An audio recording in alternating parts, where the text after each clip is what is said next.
Pemirsa, Mahkamah Konstitusi hari ini menggelar sidang sengketa Pilpres 2019 dengan agenda sidang kedua yaitu pemeriksaan persidangan untuk mendengarkan jawaban termohon, pihak terkait serta pemberi keterangan. Dan untuk mengetahui informasi selengkapnya kita akan segera bergabung dengan Nadine Utomo yang akan melaporkan langsung dari gedung Mahkamah Konstitusi. Nadine, bagaimana situasi dan juga kondisi di Mahkamah Konstitusi jelang sidang hari ini?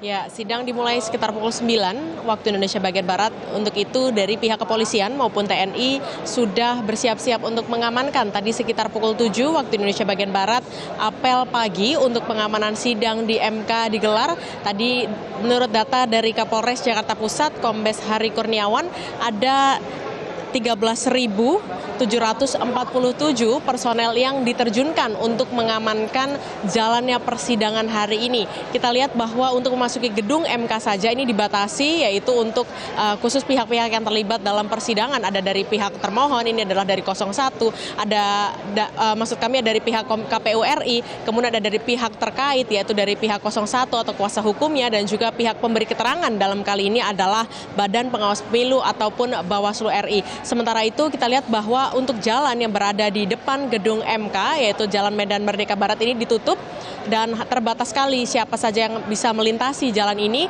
Untuk yang dari arah Medan Merdeka menuju ke Istana Negara ini ditutup dan disterilisasi. Kemudian dari arah Medan Merdeka kemudian menuju ke arah Tamrin ini masih dibuka. Tadi kami memantau ada angkutan umum ataupun Transjakarta yang masih melintas. Kemudian untuk itu pihak kepolisian juga mengimbau bagi masyarakat yang ingin mengetahui jalannya persidangan ini tidak perlu datang ke gedung MK langsung, namun bisa memantau melalui live streaming dari MK sendiri ataupun dari sejumlah siaran langsung yang disiarkan oleh TV swasta ataupun dari TV-TV lainnya. Maria.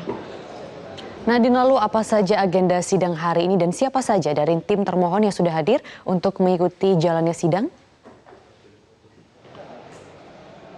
Ya, untuk pihak-pihak yang sudah datang, ini tadi kami memantau ada dari pihak terkait, dari pihak 01 kuasa hukumnya ini sudah datang, namun kemudian kami juga memantau dari pihak termohon yaitu KPU RI, untuk kuasa hukumnya Ali Nurdin ini juga sudah tiba di gedung MK atau Mahkamah Konstitusi. Untuk agenda hari ini adalah nantinya Hakim Konstitusi akan mendengarkan jawaban ataupun keterangan yang akan disampaikan secara bergiliran oleh dari pihak 01 sebagai pihak terkait ataupun KPU sebagai pihak termohon dan juga pihak pemberi keterangan ataupun Bawaslu RI. Untuk mengetahui bagaimana, karena menarik dalam persidangan ini kita melihat bagaimana nantinya dari pihak 01, KPU, Bawaslu, apa saja yang akan disampaikan. Sudah bersama saya di sini salah satu kuasa hukum dari pihak terkait yaitu Pak Iwan Sudirta. Pagi ya, Pak, ini kita bicara terkait dengan apa saja gugatan ataupun dalih-dalih dalam yang dinyatakan 02, Pak. Kemarin kan menarik melihat bahwa ada status hukum dari Cawapres Kiai Haji Maruf Amin terkait dengan jabatannya di 2 bank syariah. Kemudian ada juga dalih-dalih terkait dengan dugaan adanya kecurangan pemilu yang TSM, Pak, terstruktur, sistematis, dan masif.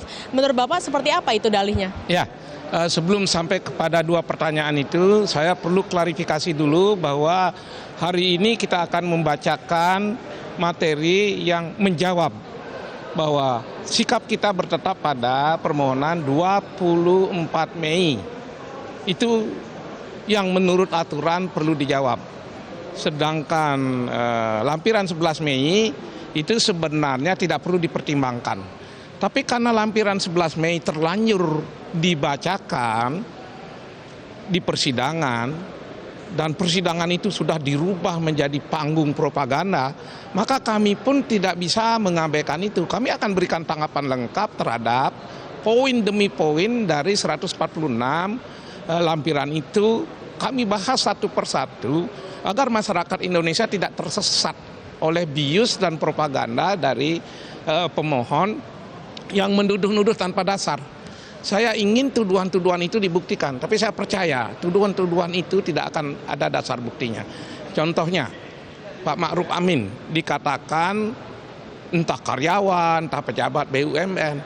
Mereka tidak teliti melihat undang-undang dan peraturan Menteri Negara BUMN.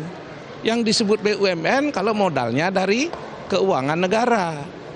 Tapi kalau perusahaan, anak perusahaan yang berasal dari keuangannya BUMN, itu anak perusahaan namanya. anak perusahaan bukanlah BUMN. Status Pak Ma'ruf Amin adalah DPS di anak perusahaan. Jadi jikapun dia dianggap termasuk bekerja di anak perusahaan, dia bukanlah dianggap sebagai karyawan BUMN seperti yang dipersyaratkan untuk wakil presiden. Sedangkan DPS itu bukanlah karyawan. Dewan pengawas itu bukan karyawan. Juga bukan pejabat. Juga itu anak perusahaan, bukan BUMN. Sehingga clear. Nanti kita ajukan berbagai peraturan. Nanti kita ajukan ahli sehingga clear banget. Yang kedua, masalah ini kan menjadi persyaratan yang diverifikasi sebelum kita sampai ke MK. Sudah diverifikasi, sudah tidak ada masalah.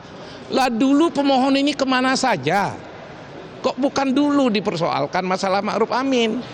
Kok sekarang dipersoalkan? Seorang ibu tidak akan mempersoalkan anaknya yang lahir walaupun buta, lalu ibu itu ingin memasukkan bayinya ke perut ibunya. Tidak mungkin.